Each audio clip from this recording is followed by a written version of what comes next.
hadday salaada subax kaa tagto oo aad soo toosto xilli dambe markaad ilaahay hor istaagayso aad u xishood ma dadkii oo tukaday salaadii hore ayaan xilligaa tukanayaa anigu xishood waa inuu kugu dhaco waxyaabaha ilaahay lagaga xishooda ayay ka mid tahay waxaad ilaahay kaga xishootaa intuu caafimaad ku siiyey inaanad isaga ku cibaadaysanaynin ilaahay raalli ahaanshihiisuun raadi subxaanahu wa tacaala wuxuu kugu abaalmarin doonaa janno ilaahay camal kuma bixiya jannada nebigu muxuu yidhi sala allahu calayhi wasalam jannada laguma gelayo acmaal jannada laguma gelayo laakiin waxaa lagu gelayaa raalli ahaanshaha ilaahay ehlul jannuhu waxaan leeyahay barnaamij la yidhaahdo iiga sheekee jannada barnaamijkaas haddaad dhegaysateen waad dhegaysateen intiina aan dhegaysanna xalqadii koowaad waxaan kaga hadlay markay ehlul jannuhu jannada soo galaan waxaa u dhawaaqaya yacni iyagoo faraxsan oo la soo dhoweeyey oo la dejiyey oo nebi muxamed baa dadka dejinaya jannada albaabka jannada waxaa taagan nebiyullaahi muxamed sala allahu calayhi wasalam oo qofku markuu siraadka soo saaro cagta wuxuu leeyahay ilaahayow nabadgeli ilaahayow allaahuma sallim markaad albaabka soo gaadhana isagii baa kuu taaganba laxdadaasi maxaa ka wanaagsan yaa rasuul allah waad ku dhegaysaa soo maaha nebigu sala allahu calayhi wasalam ummaddiisoo dhan markay soo istaagaan albaabka isaga albaabka ka furaya uu ku garaacaya waayo muxamed iyo ummaddiisii jannaday gelayaan qof kasta isagaa dejinaya meeshiisii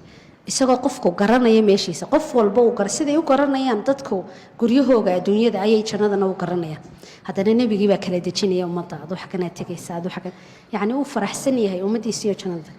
waxay maqlayaan sawt ehlul janno waxaa u dhawaaqaya cod wuxuu odhanaya ka warama ma tihiin raalli yaa ilaahay baa la hadlay codkaasi waa ilaahay wuxuu odhanaya ilaahay wax idinka dhiman ma idiin sheegaa wayaabay waxay odhanaya ilaahay ow ma nicmo kalaa noo hadhay ilaahay wuxuu ku odhanaya waxaa idiin dhiman raalli ahaanshahayga waan idinka raalli noqday maxaa ka wanaagsan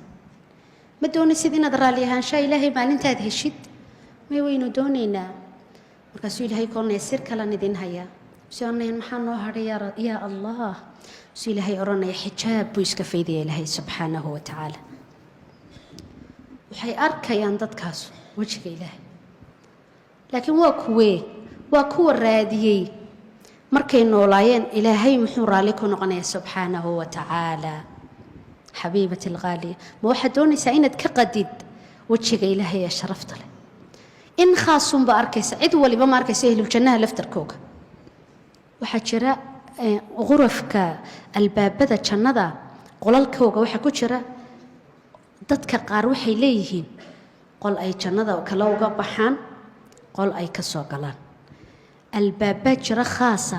oo dadka qaar maqsinadooda ugu yaalla oo ilaahay unuga galaan subxaanahu wa tacaala dadka qaarna ilaahayba intaasoo jumcahay qaar arkayaan qaar intaasoo jumco marbay arkayaan dad baa jira albaab khaasa maqsinkooga ku leh jannada oo ilaahay markay doonaan u geli kara ilaahay subxaanahu wa tacaala aynu iminka leenahay ilaahay una